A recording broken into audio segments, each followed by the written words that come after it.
हमारी बहन रेखा जी पूर्व चेयरमैन, हमारे भाई सरोज जो पिछड़े वर्ग के नेता हैं, हमारे पार्टी के पिछड़े वर्ग के लिए काम करते हैं, ओबीसी के लिए, और मंच पर उपस्थित मेरे साथियों और हमारी बहन, यहाँ पर उपस्थित मेरे बड़े भाइयों, माताओं, भाइयों, बहनों और प्यारे साथियों, प्यारे बच्चों, और हमारे न्यूज मीडिया के उपस्थित सभी साथियों। ये चुनाव नयापड़ा के लिए ऐतिहासिक है और राज्य के लिए भी ऐतिहासिक है और देश के लिए भी ऐतिहासिक है। इस चुनाव को आप लोग देखिए, बार बार कैसे सीएम आ रहा है, मंत्रियां इधर उधर घूम रहे हैं, बीजेपी पूरे ताकत लगा दिए हैं। क्यों ना इस बार कांग्रेस को हराना चाहते हैं। उनका मकसद, जैसे घासीराम मांझी जी को पहले टिकट मिला और डिक्लेयर हो गया, पूरे नयापड़ा में ये निर्णय बन गया कि नहीं, इस बार घासीराम, इस बार घासीराम। सबके मुंह में जब घासीराम सुनाई दिया तो बीजेपी और बीजेपी के लोग त्रस्त हो गए। लाखों कोशिश कर रहे हैं, गाड़ियां भेज रहे हैं, गाड़ी में लोग नहीं आ रहे हैं, मुख्यमंत्री का भाषण सुनने के लिए लोग नहीं आ रहे हैं, पैसा बेच रहे हैं, बीजेडी वाले कपड़ा साड़ी भी दे रहे हैं, लेकिन लोग नहीं ला रहे हैं, लोग नहीं आ पा रहे। जितने भी आ पा रहे हैं वो बहुत पैसा दे के आ रहे हैं, ला रहे हैं, पर हेड पैसा दे के ला रहे हैं। लेकिन घासीराम मांझी के लिए प्यार से लोग, उस दिन देखा आप लोगों ने 15,000 लोग, 15,000 लोग सबसे बड़ा रैली करके नॉमिनेशन फाइल किए घासीराम मांझी जी। घासीराम मांझी जी आपको विस्तार से समझाए, मैं उस पर बार बार आपको कहना नहीं चाहता हूं। बीजेपी अपने सरकार में कुछ किया नहीं है नयापड़ा के लिए, बीजेडी भी कुछ किया नहीं। केंद्र में, दिल्ली में सरकार बीजेपी है, यहां पे भी है बीजेपी। वो चाहते तो बहुत कुछ कर सकते थे। कम से कम हमने नेशनल हाईवे बनाया, चारों तरफ प्रधानमंत्री सड़क बनाया, हमने सेंट्रल स्कूल दिया, एकलव्य विद्यालय दिया, इतना बड़ा सुपर स्पेशलिटी हॉस्पिटल दिया, ग्रिड स्टेशन दिया, गांव गांव में हमने घरों घरों में राजीव ज्योति बिजली लगाया।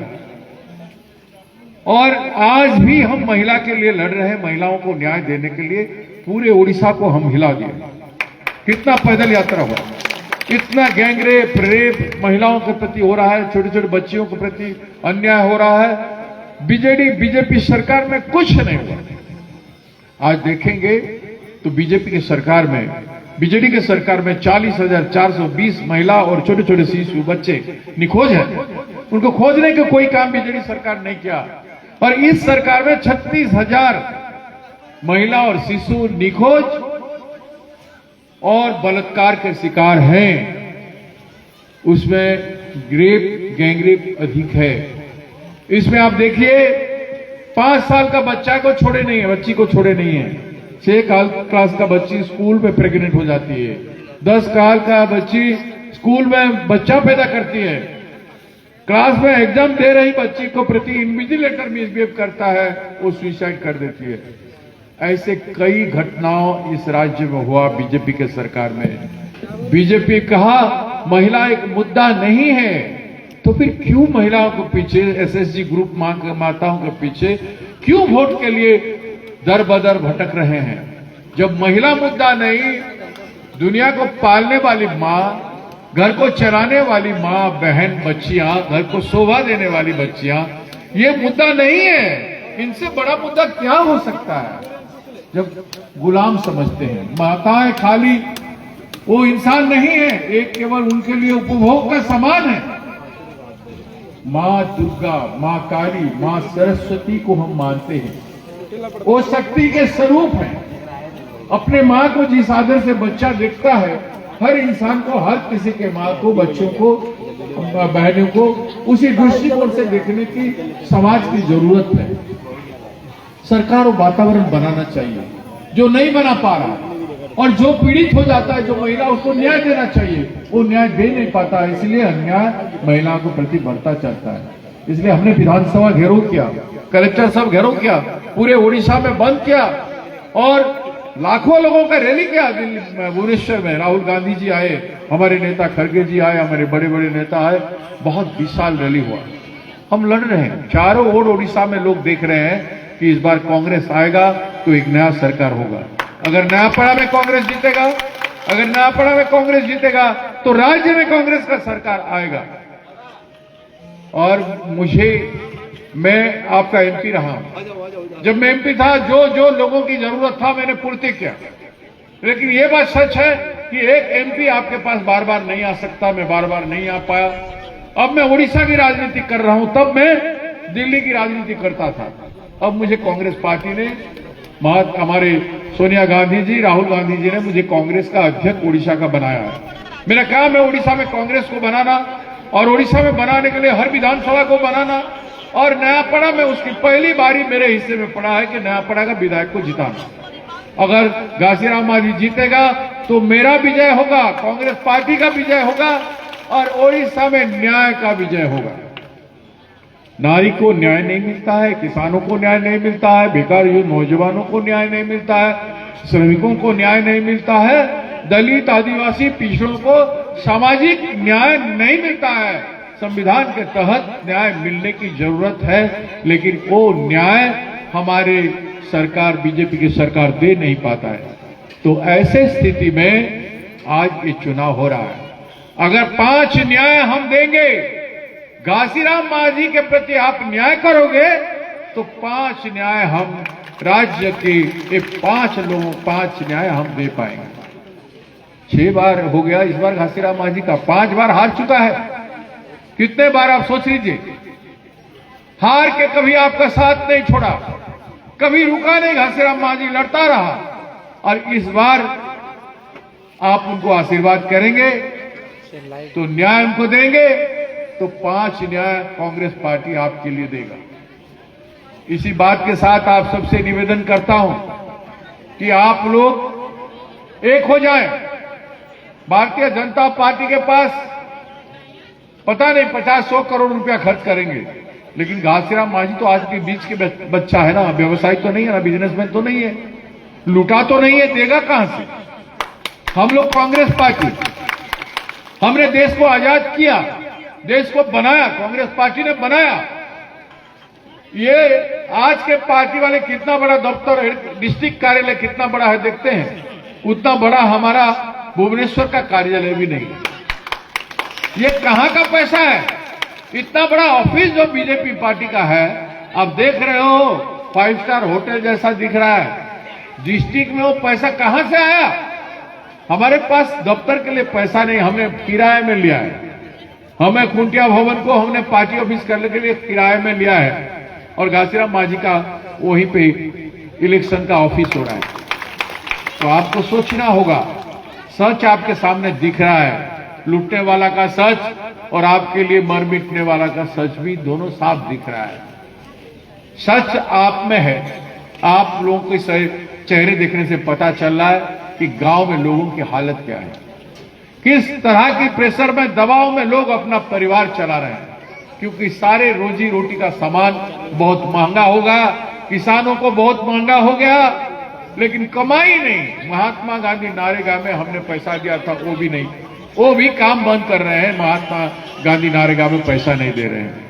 बहनों, जो बच्चियां पढ़ रहे हैं ना कॉलेज में, और इसमें SC ST OBC के जो स्टाइपेंड, जो स्कॉलरशिप वृत्ति मिलता था, वो पैसा जिनको 18,000 है उनको सुभद्रा योजना का पैसा नहीं मिलेगा। काट दिए। नोआपड़ा में 25,000 बच्चियां जो पढ़ रही हैं, जो स्कॉलरशिप पाते हैं, उनको सुभद्रा योजना का पैसा नहीं मिलेगा। ये तो अन्याय है ना। पहले तो नहीं कहा था कि उनको हम नहीं देंगे, अभी क्यों आप कह रहे हो? वो तो दूसरा पैसा है, लेकिन सुभद्रा योजना का पैसा तो अलग होना चाहिए ना। वो क्यों नहीं मिलेगा बच्चों को? अरे वो जो 17-18,000 मिलता है, वो महीने में कितना होता है? महीने में आपको 1,000-1,200 रुपया होगा। 1,200 रुपया में एक बच्ची अपना ड्रेस खरीदेगा, अपना किताब खरीदेगा, अपना नहाने धोने का सामान खरीदेगा, एक सुंदर जीवन स्कूल में एक स्वच्छ साफ सुथरा होकर जाकर पढ़ाई करेगा ना अपना दोस्तों के साथियों के साथ, तो उससे 1,200 रुपया काफी तो नहीं है। ये जो 10,000 मिल रहा है उसका दिन में 27 रुपया पड़ रहा है। जो 10,000 रुपया मिलता है सुभद्रा योजना, उसका एक दिन का 27 रुपया है। 27 रुपया एक बच्ची का काट के आपको क्या मिल रहा है? यही है कांग्रेस सर उनमें सोच। आप इतना आलीशान ऑफिस बना सकते हो, चला सकते हो, हजारों गाड़ियां पड़ा है बीजेपी पार्टी का, देख लीजिए, एक गाड़ियों में पैसा उड़ा सकते हो। हमारे बच्चियों को जीवन में सार्थकता करने के लिए थोड़ा सा पैसा देने के उसको भी काट रहे हो। ये विडंबना है, ये अन्याय है। इस अन्याय नहीं होना चाहिए। इस अन्याय को रोकना है तो कांग्रेस को लाना होगा। कांग्रेस वो कांग्रेस जो आपको आजादी दिया है, संविधान दिया है, आपको बोलने का हक दिया है, लड़ने का, जीने का, हर तरह का जो संवैधानिक अधिकार आपको कांग्रेस पार्टी ने दिया है। लेकिन दुर्भाग्य है हम बार बार यहां पे हार गए। कैसे होगा? इस बार तो आप जीता के देखें। मैं आप सबको गुहार करता हूं, विनती करता हूं कि परिवर्तन एक जरूरत है। इस जरूरत के अनुसार इस चुनाव में परिवर्तन कीजिए। अगर वो पैसा दे रहे हैं, बांट रहे हैं, लग रहा है तो उनका पैसा नहीं है। पैसे के आधार पर आप निर्णय मत कीजिए, लेकिन सच के आधार पर, काम के आधार पर अगले 3 साल जो बचा है उसमें विधानसभा में आपकी बात ये कह सकते हैं। वो बाहर का आई हैं, वो तो कुछ नहीं कर सकते। जो बिक गया वो क्या कर सकता है? आप जानते हो वोट चोरी करते हैं भारतीय जनता पार्टी वाले। अभी 5000 वोट डाले हैं बाहर से, 5000 वोट यहां अलग अलग जगह पे डाले हैं, उसको हम रोक रहे हैं। 5000 वोट भारतीय जनता पार्टी जीतने के लिए इस चुनाव में डाले हैं, इसको हम रोक रहे हैं। वोट चोर वाले कैंडिडेट को भी चोरी करके ले गए। कैंडिडेट जो राजू बाबू का बेटा अपना बाप का असूल छोड़ के, धर्म छोड़ के, नीति सिद्धांत छोड़ के वो बीजेपी में कैसे चले गए? बीजेपी वालों के पास क्या कैंडिडेट नहीं था? क्यों बीजेपी वाले उसको उठा के ले गए? आप सत्ता में हो, ताकतदार हो, आपके हाथ में पुलिस है, तो आप उठा के ले गए। कल पुलिस वैन में बीजेपी का पुलिस के एस्कर्ट में पैसा आया है रात के 12 बजे। वो एक जाजपुर जिला में एक एमएलए है, एमएलए को, वो भी निर्दलीय एमएलए, उसको पुलिस एस्कॉर्ट देके उसको गाड़ी में लाया है, मतलब उसने पैसा लाया है। बालू माफिया का पैसा, जो खदान का माफिया है उसका पैसा आया है और कल रात को 12 बजे पहुंचा है। जनता में बांट देना चाहिए और जनता ले जाना चाहिए, जनता उसको ले जाना चाहिए। आप सोच लीजिए कितना पुलिस के सहायता में सरकार में है, इसलिए करोड़ों करोड़ रुपया वो पुलिस एस्कॉर्ट में ला रहे हैं। ठीक है, हमारे जनता के पास पहुंच जाए, हम जनता के निवेदन करेंगे, वोट हमको ही देंगे जनता। तो ये वोट चोर और कैंडिडेट चोर को नहीं देना चाहिए, एक ईमानदार सिपाही को देना चाहिए। तो इसलिए मैं स्लोगन दूंगा वोट चोर, आप बोलेंगे गादी चोर। मैं स्लोगन दूंगा, आप बोलेंगे, मैं बोलूंगा कैंडिडेट चोर, आप बोलेंगे मैदान छोड़। क्या बोलेंगे? मैदान छोड़। कैंडिडेट चोर, मैदान छोड़। फिर मैं बोलूंगा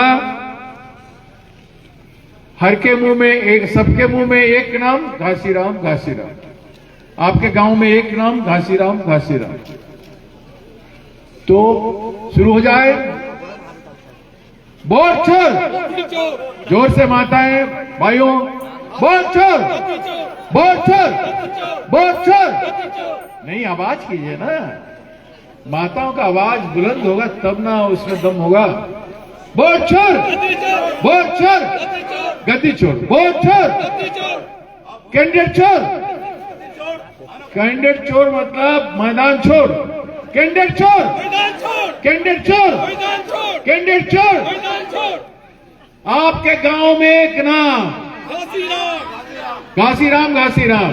आपके गांव में एक नाम, सबके मुंह में एक नाम, माताओं के मुंह में एक नाम, बहनों के मुंह में एक नाम, भाइयों के मुंह में एक नाम, किसानों के मुंह में एक नाम, बच्चों के मुंह में एक नाम, श्रमिक के मुंह में एक नाम। अरे चारों तरफ घासीराम, आगे देखो घासीराम, पीछे देखो घासीराम, नीचे देखो घासीराम, ऊपर देखो घासीराम, घासीराम घासीराम सच्चा इंसान घासीराम, घासीराम घासीराम सच्चा इंसान घासीराम। घासीराम घासीराम। जय जवाहर, सबको जवाहर। मैं एक बात बोलना चाह रहा हूँ।